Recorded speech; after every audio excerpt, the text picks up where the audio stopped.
with demand expected to come back, the question remains, does this mean the economy is back on track? Companies now, after experimenting with offshore in places like India, Philippines, and Poland, want to bring those jobs back. We invest in the U.S. We're the biggest exporter in the country. In the cycle we're in right now, we're creating jobs. From Radio America, it's Neil Asbury's Made in America, the show that explores American industry, large and small, and promotes American-made products everywhere. Put Neil Asbury's Made in America to work for you. Welcome to Made in America. I'm your host, Neil Asbury, together with co-host Dr. Rich Roffman. Hey, Rich, it must be election season. Well, that's still quite a ways away, but we're hearing like some pretty crazy stuff, right? Hey, I think we got to pack the Supreme Court. I mean, a lot of the Democrat hopefuls are, hey, let's just add another 2 seats to the Supreme Court. Well, they don't think it's packing. They get very upset with that now. They redefine packing the court. Then it's like, let's get rid of the Electoral College. Oh, yeah, it's not fair. The whole fabric of why this country was created in the first place. No, the smaller states would have never joined the Union if it wasn't for having these protections and being sort of railroaded by the big states. That's right. Well, the irony of that is that if you were to listen to the Democrats, the idea was that they want to have every vote count, which ironically, every vote wouldn't count if, in fact, you eliminated the Electoral College, just like you said. Oh, interesting. Hey, we're going to follow up on that here in a moment. And the last one I got to bring up is let's lower the voting age to 16. I guess they feel like they got a lot of 16-year-olds would vote Democrat. Well, yeah, I think they are. I think they would. You know? I don't know, man. So if you can't win, just change the rules. But hey, we're going to get into that in a minute. And but there was another big issue this week, a lot of big issues. But the Connecticut Supreme Court says that families of the Sandy Hook victims can sue Remington Arms because I mean it's a terrible, terrible thing that happened in Connecticut, with this heinous crime, a very, very evil and bad person. And I got to tell you, the children and the parents and everything that these families went through, absolutely devastating and heart-wrenching. But can this very bad person, this very evil person, happen to use a Remington gun? So is Remington, in fact, responsible for that? Well, the Connecticut Supreme Court says they can be sued. They can be sued. So where does that go? I mean, like anybody who's used anything, I mean, could every car manufacturer, keep on going, every knife manufacturer? Well, it's the unintended consequences of a decision like this. Of a sick person, That's whatever right. they decide to have in their hand That's right. to commit a crime, is that manufacturer? Hey, look, I'm a manufacturer. That's my point. I manufacture electrical appliances. If somebody used one of our cords that's on one of our appliances to strangle someone, am I liable for that? I don't know. I mean, let's talk about it. I think we got to talk about that. And we're very pleased to have on with us right now Michael Hammond, who's the Legislative Counsel for Gun Owners of America. Michael, welcome to Made in America. Hello, Neil. Hello, Rich. Hello, Radio America. So, very good. Very good on that one. Thanks for being with us. So, the Connecticut Supreme Court says that Remington Arms, which is in North Carolina, can be sued because one of their guns was used at this horrific crime scene at Sandy Hook Elementary School. So, yeah, what do you say about that? It's a crazy decision by 4 politicized hack left justices who I think are going to be overturned very quickly by the United States Supreme Court. Ordinarily, most of the cases you appeal to the Supreme Court are it rejects. It hears only about 75 cases a year. But in this case, the decision of the Connecticut Supreme Court is so political, so crazy, has such massive ramifications, and is such a patent misinterpretation of federal statute that we're going to appeal it to the court. I think the court's going to hear the decision. I think the court's going to reverse the Connecticut finding. Well, this has been a discussion for many years. John Grisham, and I'm sure you know this, John Grisham wrote the book Runaway Jury. And Runaway Jury was about somebody who was suing a manufacturer, and if in fact the plaintiff can win this case, it would open up Pandora's box to go after all the other gun manufacturers in the United States. We have a quick quote. Let's hit cue number one. Trials are too important to be left up to juries. Well, that's what that said was trials are too important to be left up to juries. The runaway jury is talking about a politicized trial that will, in any way possible, using a jury that's been bought and paid for to win the trial against the gun manufacturer. So here we are in real time with Remington being told that, you know what, we can hold your guns liable. Very scary that a jury could do that. Well, it's scary that the court could do it. Yes. It's four justices, three of them appointed by Daniel Malloy, another appointed by Lowell Weicker, who obviously came up with a political decision. Now, let me tell you what's at stake, because I put the parliamentary procedure in place to pass the 2005 law, which prohibited at federal law these types of suits against gun manufacturers. At the time, 36 states and municipalities had brought suits against gun manufacturers, were using taxpayer dollars in order to pursue those suits, and were not really disguising their intent. Their intent was to impose such horrific costs on the gun manufacturers that ultimately they would go out of business and that American ownership of firearms would largely cease. And that's largely the game we're playing here as well. Now, I'm not going to mention the shooter at Newtown, because basically that's why he did it. He wanted his name in the paper, he wanted his picture in the paper, and the press gave him that. But the reason he used the Remington gun was not because of any advertising from Remington, contrary to what the court said. The reason he used the gun was that he obsessed on press coverage of previous shooters going back to Columbine. This is the type of gun the Columbine shooters used, and incidentally, Connecticut strict gun control laws told them that he could take the guns, shoot his mother to death, go into the school, shoot up the school, get his 5 minutes of fame, and there was absolutely no chance that anyone would interrupt his 5 minutes of fame by shooting back. So if you want to sue someone, sue NBC, who have spent the last 20 years trying to pick apart these tragedies in order to achieve gun control, and who were centrally responsible for this guy's doing what he did. So what is the basis of the Connecticut Supreme Court's decision? What jurisprudence are they using to be able to come up with this decision? Well, they claim they're using the Connecticut Consumer Protection Statute, which punishes, quote, unfair or deceptive acts or practices.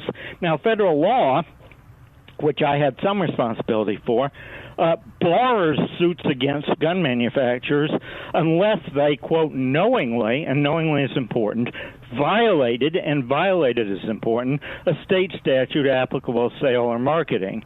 Now, I don't think anyone is contending that Remington made untrue representations in connection with its advertising. The central gravamen of their argument is, and they won't put it in these terms, they try to obscure it, is that Remington marketed his gun in such a way that it knew and wanted them to fall into the hands of mass murderers and school shooters. That's their argument. I think that's quite ridiculous. That's like really connecting the dots here. These dots are not even on the same piece of paper. It's stupid. I don't know how you can get there. No, I don't think you can get there factually unless you, as I say, you have four justices who have the Connecticut Supreme Court who think they can control the entire country's firearms policy from Hartford. And, in fact, that's what's going on here. So what happens at the Supreme Court? Will this be fast-tracked to the Supreme Court? I don't see how the Supreme Court cannot get involved in this. You'd think. I think As I say, it's always a Hail Mary pass to appeal to the Supreme Court because of how few decisions they take up. But I think we have a lot of things going for us here. One is the absolute political hack nature of the decision. B is the huge ramifications for gun policy across the country. And 3 is the fact that the Connecticut court misinterpreted a federal statute in a way which is patently ridiculous. Hey, Michael, do you have a moment to stick around for a second? I want to talk about New Zealand. I mean, that's another tragedy. And obviously they're taking a very, very tough position themselves, and I think that you have some insight on that. Hey, stick around with us. We're with Michael Hammond, Gun Owners of America. He is the Legislative Counsel, very active in Washington with gun laws. You don't want to miss it. Stick with us.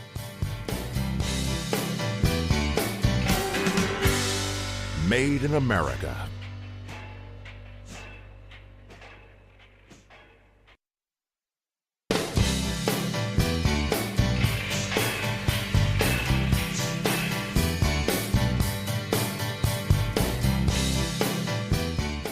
Welcome to Made in America. I'm your host, Neal Asbury, together with co-host Dr. Rich Rothman, and we have with us Michael Hammond, who's the Legislative Counsel for Gun Owners of America. So, Rich, this week, another tragedy, a tragedy in New Zealand, a beautiful, beautiful country, been there many times, just a very pristine country. You think about New Zealand, you think of the mountains, these beautiful springs. Well, I always thought that was the place to go in case the United States got nuts. Yeah. Hey, nothing happens in New Zealand except lamb chops. Well, what happened this past week in New Zealand, I mean, heart-wrenching, just absolutely devastating, absolutely terrible.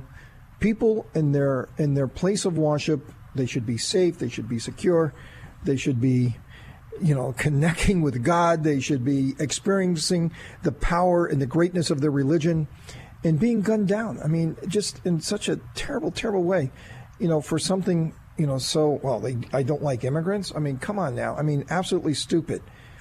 And now New Zealand is saying, hey, we're getting rid of all automatic weapons, and, we're going to just take that and get rid of them. But will that actually solve the problem? Well, that's the question. When we look in the United States and we look at some of the states and cities that have the toughest gun laws, look at such Chicago. as Chicago, yet they have the highest crime rate, the highest murder rate, and there are guns plenty in that city. So something's not connecting correctly. So I'm really looking forward to Michael Hammond's comment on this. So, Michael, tell us, give us your perspective on New Zealand. Well, I have a lot of comments I could make. The first is that New Zealand, in fact, had very, very strict gun control laws, which were similar to the most anti-gun states in the United States. You were talking about Chicago. Has what it calls a FOID card, F-O-I-D, which it gives before you can become a gun owner. New Zealand has the same thing. They don't call it that. In places like Washington, they're trying to enact statutes which would say that before you purchased a semi-automatic, it had to be registered and you had to be subject to an intensive background check, and the police could look into you and your family, and if they didn't like what they saw, they could subjectively keep you from having certainly any semi-automatic, any handgun, and a wide range of firearms. So they had massive gun control, similar to the most repressive states in the United States. And guess what? Gun control failed New Zealand. And not only did gun control fail in New Zealand, the one thing which could have made a difference is as the guy traveled, and I won't use his name, from one mosque to the second mosque, if a single person had a gun and been able to fire back, perhaps that horrific violence would have come to an end. Instead, apparently it didn't come to an end until some guy tackled him, grabbed his gun, and began aiming his own gun at him. So gun control failed New Zealand. Now New Zealand is coming in and saying, well, we want more of the failed policies which allowed 50 people to be killed. And incidentally, let me make a prediction. My prediction is that sometime in the future, it may not be tomorrow, it may be a year from now, it may be 10 years from now, New Zealand and Australia are going to have another terrorist shooting. And it could be a terrorist who, as in New York City, uses a car to mow people down, or as in England, which is now considering knife control, starts stabbing people, or as in France, it could be a terrorist who gets a hold of a black market full automatic firearm comparable to what this killer did. But when that happens, there's going to be no one to fire back, and at that point, New Zealanders or Australians or whatever can look around to the governments who assured them that giving up all their liberties would make them safe, and realize that they have no liberties and no safety. So it seems like the emotionality when we have these scenarios and the reaction in New Zealand is a very hardcore emotional reaction. I hate to say knee-jerk, but it certainly is a very emotional reaction to go from 0 to 100 on the emotionality in making a decision and outlawing a certain type of a gun. And we know statistically, when you look at things that happen here in different cities and states and different countries like Australia, it just doesn't work. So where does all this wind up? Yeah, I would use another adjective, and that is press-fueled. I can't help New Zealanders. I can help Americans. And at this point, gun owners in Washington State, for instance, are going to try to decide whether or not to register their semi-automatics by people saying, oh, we're just registering them. We're not confiscating them. Next Tuesday, gun owners nationwide are going to have to consider whether or not they're going to turn in their bump stocks without compensation to BATF. I would guess that it may achieve for the gun grabbers a little bit in New Zealand, but it is going to cause American gun owners to be considerably more skeptical of increased government control and of these, quote, reasonable common sense measures, which are in fact nothing more than a step-by-step process toward a total ban of civilian ownership of guns. Hey, Michael, thanks for being on the show. I mean, thank you. We're going to have to get you back because, we can't do it right now. But, is there any sort of gun control that makes sense? Any sort of gun control, in your opinion, that makes sense? But I'm going to hold that thought, and I'd like to get you back, and I want you to comment on that. Thanks for being on this show. Michael Hammond, Gun Owners of America, their legislative council. Thanks, Michael. Thank you so much. Coming up, we have Cheryl Cran, who is a workplace expert, a best-selling author. She's going to talk about robots and artificial intelligence and how they're taking over and how that's really working with consumer demands and how we're going to see it more and more in part of our everyday life. So you don't want to miss it.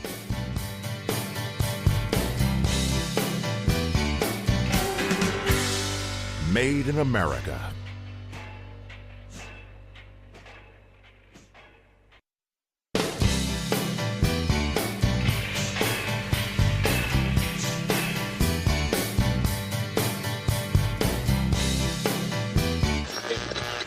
Sharply higher at the open, stocks continued to perform well over the course of the day Tuesday. And I think that bodes well here over the next couple of years for having bigger demands coming to this country. Now, more of Neal Asbury's Made in America.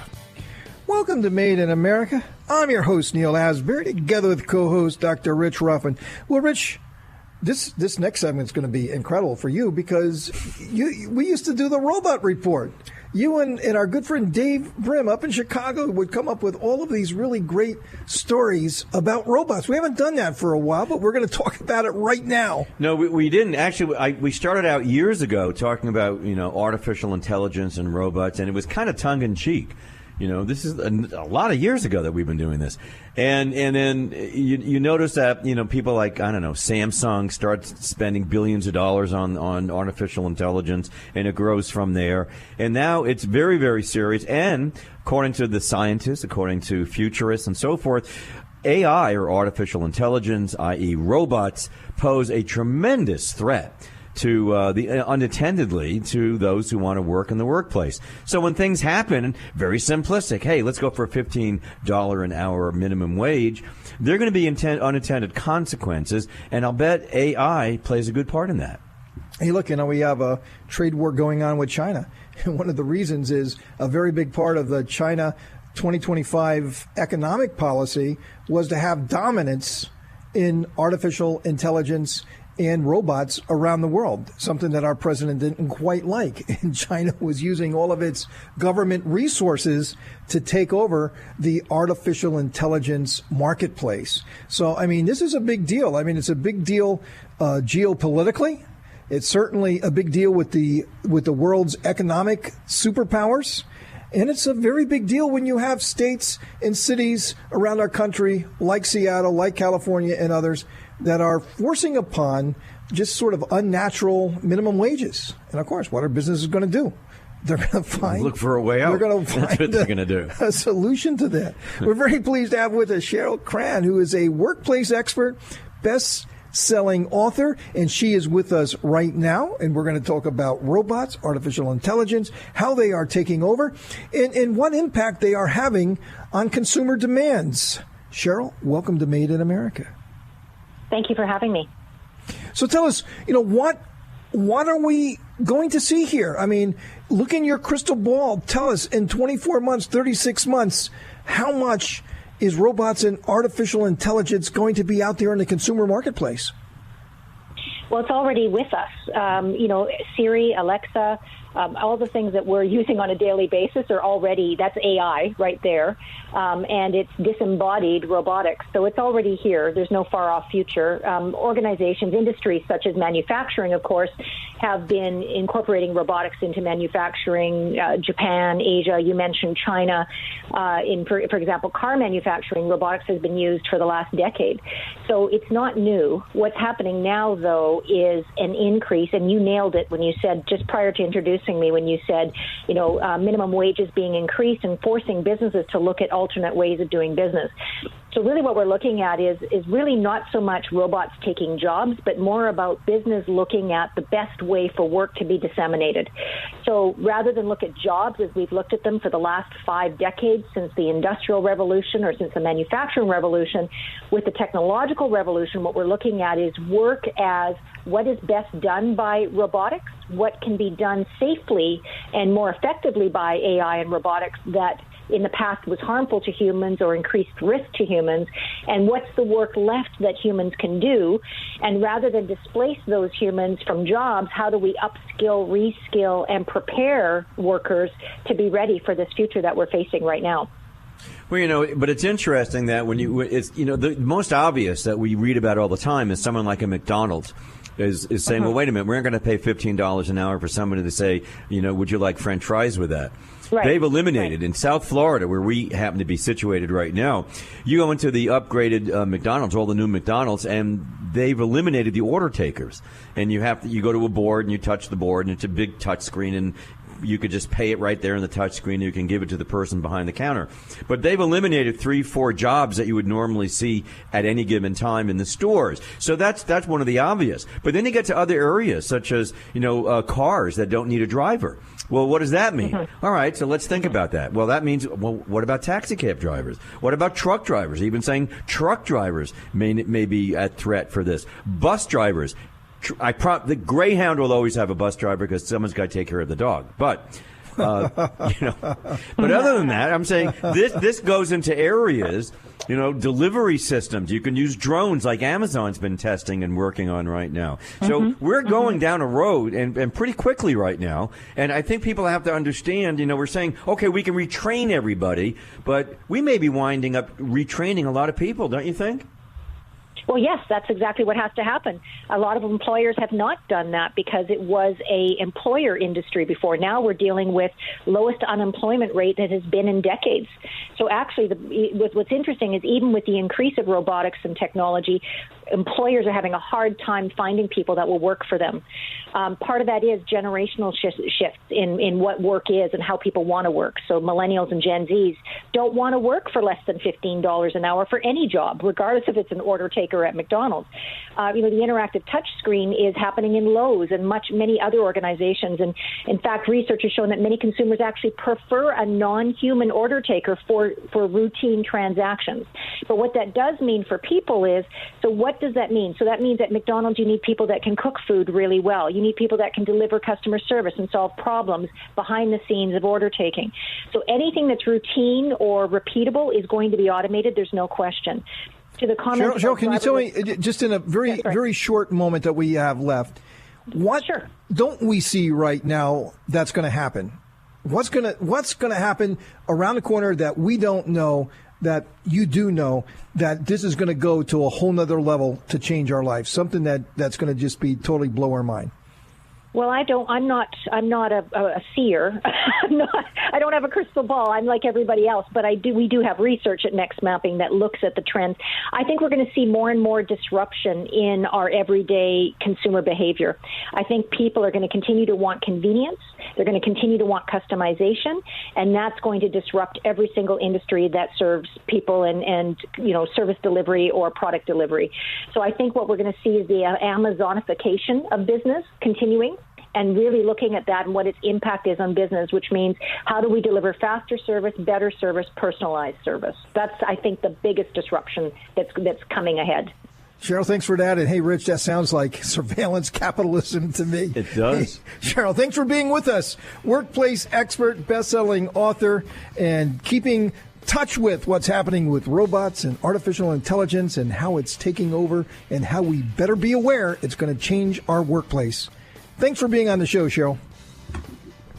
Coming up, we have Chad Benson, who is a host at Radio America at the Chad Benson Show. And we talked earlier about, what are some of the Democrats talking about, how to change our country, our Constitution, so it's going to make them more electable. You don't want to miss it. Made in America.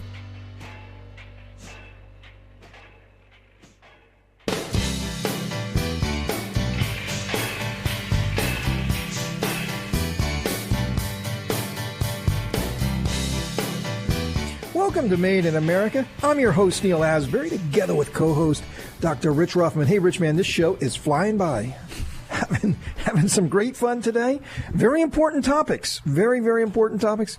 Topics that we are hard to talk about, but are not easy to talk about, like gun control and the horrific crimes and what are we going to do about it? I mean, something very, very passionate on both sides. It's something that we have to listen to and we have to think about. And hopefully as a nation, we can heal and come to somewhere in the middle and make great decisions. But I don't know how we're going to come to the middle. I mean, right now we're in this election cycle. Well, it's not even, how far out is it? But some of the things that the Democrat presidential hopefuls are coming out with, like, hey, let's stack the Supreme Court. Hey, we can't get, our justices onto the court, so we're just going to stack it. Let's get rid of the Electoral College. The whole reason that our country exists. Hey, look, if I was a small state right now that joined the union because of the Electoral College, I would be having a really big problem with some of this stuff. And then lowering the voting age to 16, giving felons the right to vote. I mean, what not? Illegals being able to vote? I mean, there's a lot of cities that are saying, let's just let all the illegals vote. Neil, AOC just the other day said, illegals are my constituents. I mean, that kind of sums it up a little bit right there, doesn't it? Illegals are my constituents. Boy, I hope they hear that in their home state. Well, or neighboring states or states across the country. Yeah. Hey, we're very pleased right now. A great radio host. It's always great to get a fellow talk radio guy with us, especially someone as insightful as our next guest, Chad Benson, who is the host of the Chad Benson Show at Radio America. Hey, Chad, thanks for coming back. Thanks for having me, guys. Appreciate that. So tell us, what is your, I'm looking at this every week, and I'm really opening up and I'm reading all of these things about how Democrats want to fundamentally change the way our country works so they can get more votes, just mine more votes. It's all about mining more votes. This is just absolutely stupid to me, silly to me. We got to stop this. you change the rules, right? If the rules don't work for you, you figure out a way to change it. And that means, hey, we talk about maybe giving 16-year-olds the right to vote. I don't know if you see a lot of 16-year-olds who really kind of went after Pelosi saying, what are you doing? We should be raising the age, not lowering it. It was pretty funny seeing some of the tweets out there, people talking about that. But that's what a lot of people feel like the Democrats are doing. And the average independent thinking, average run-of-the-mill Democrat, average run-of-the-mill Republican is looking at this thinking this is ridiculous. Stacking the courts today, Biden, they're playing Biden from 1983 talking about, no, it's an insane idea to talk about stacking the courts. But these are the things that are going on out there, and the whole thought process of, even changing the Electoral College, which people have tossed around the idea before about should we do this, should we do that when it comes to Al Gore and what took place back then. It's hilarious to think about that we'd even be talking about that. But here we are, and it's gaining momentum and steam, and it feels like, hey, we'll just change the rules, and that way we win always. Well, it just seems that we're in la-la land completely. It's just not a question of changing the rules, which it is, because they change every other day with the Democrats right now. Hey, we forgot about that. We have to change this as well. But, they are actually they're the best show on TV right now. But the more they talk, I think the more the Republicans have great opportunities to have comebacks and great statements for themselves going forward. But, Rich and Chad, I'll put this out there. I mean, we say changing the rules so they can win. But what we're not talking about is that those rules are there for a reason. They're not just there because, they fell from the sky. I mean, a lot of thought went into this, and they've worked very well for us. Well, the Supreme Court's had 9 justices since 1854. I mean, this isn't like, okay. And the Electoral Colleges have been around since forever. I mean, since we were a country. And it's there for a very good reason. We're not talking about those reasons. It is absolutely there for good reason. It is a good reason. Look, and the battle that went on, remember this, the battle that went on between Hamilton and Jefferson and who wanted what. One wanted to be the metropolitan areas, the big areas, the urban areas. These places were going to be, what it's all about. And this should be represented more. Jefferson says, no, the entire country needs to be represented in a way that is equal, that everybody feels like they have a voice and that their state is just as important as any other state. And it wouldn't be that way. It would be the coast dominating everything.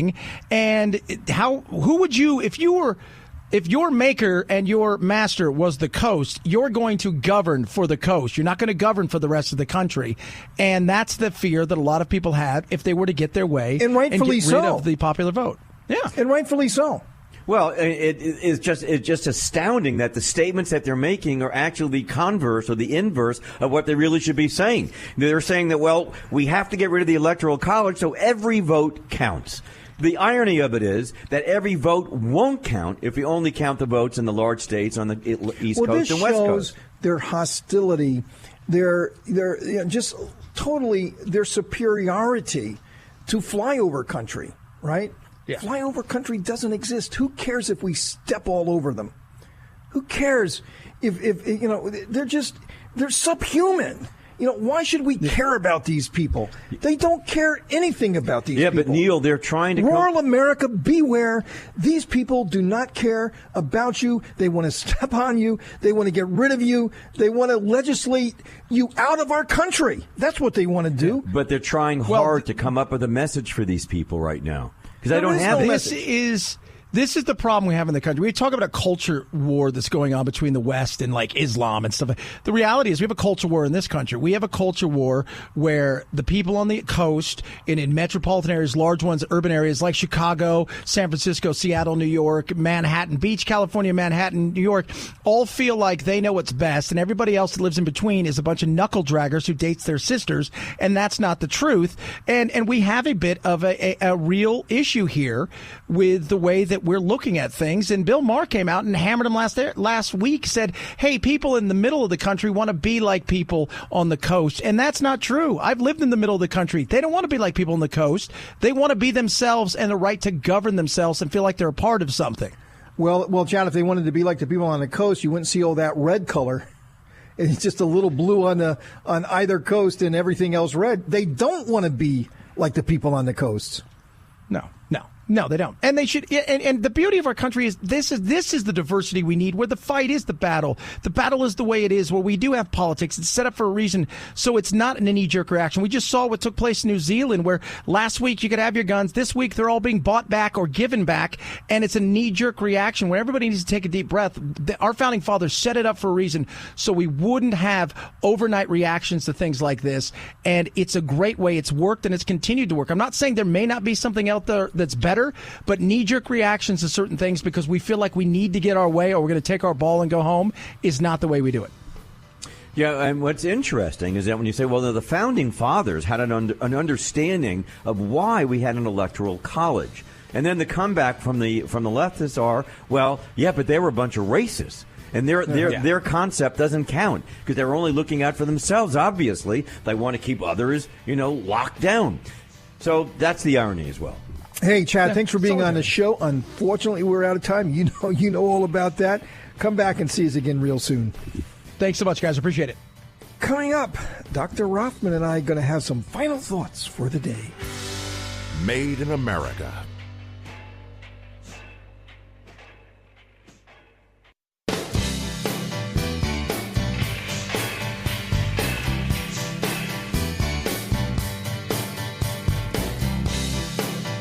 Welcome to Made in America.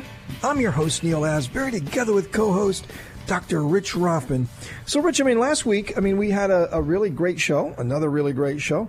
And two big topics we covered was Venezuela and Maduro and what was going on there, and China and the tariffs. And was a deal sort of imminent? This week it's been pretty slow on those two fronts. Not a lot of headlines there. Well, it changes by the hour. That's the problem. People are looking for sound bites all the time, and you can't always get a sound bite. So you take something, you take whatever you got, and then it rocks the market one way, or it rocks the market another way. And this week, the president said, "Look, I'm prepared to keep the tariffs on for a very long time." And what he's really saying, I think, is positioning again and reiterating his point that we're going to cut a deal. We want to cut a deal. But I am not taking the tariffs off until I am sure that we can enforce the deal and that the Chinese are going to go along with the deal. Because they make deals, but they don't go along with the deal. And ultimately, America gets hurt. And other Western countries, of course, get hurt. So it's very interesting that this week we're now in the slight holding pattern, that we're going to have the tariffs for a while. But I am still very, very optimistic that we're going to wind up with the deal because I think the Chinese need it. I think their economy is suffering right now.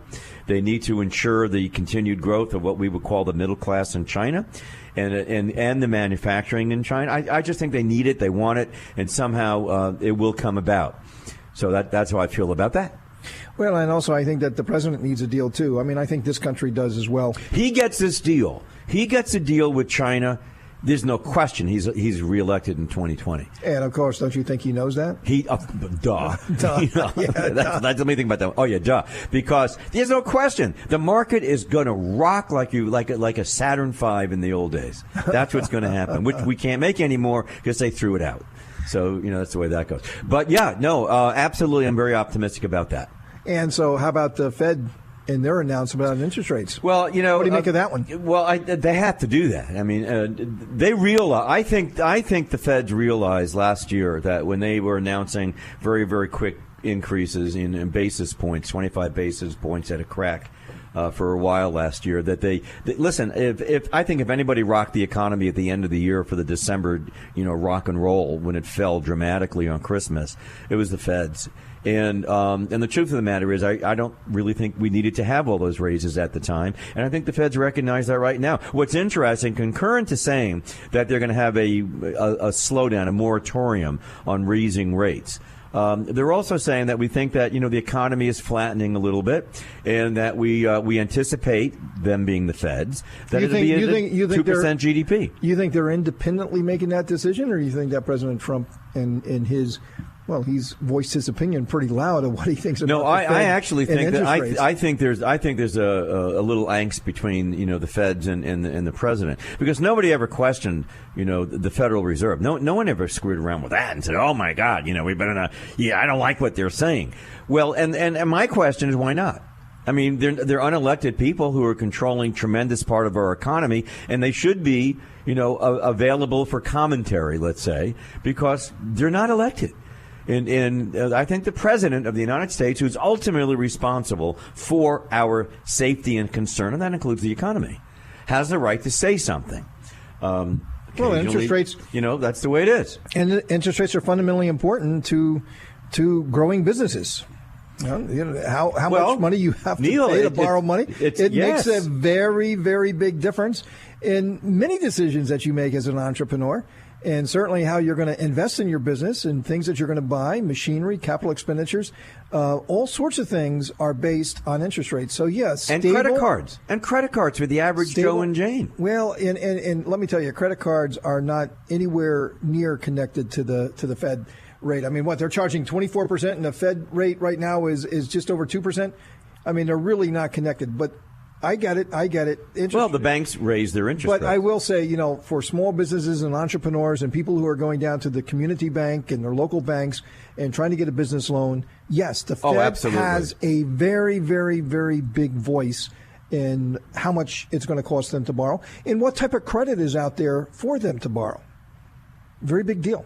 No, I think it's very important because cash is the lifeblood of a company. Everybody gotta have it. Everyone wants predictability. Everybody wants stability. And I get it. The Fed's got to kind of balance that with inflation. But, hey, look, we haven't not had any inflation. I mean, everybody said when you have low interest rates, you're going to see all this inflation. We've not seen that.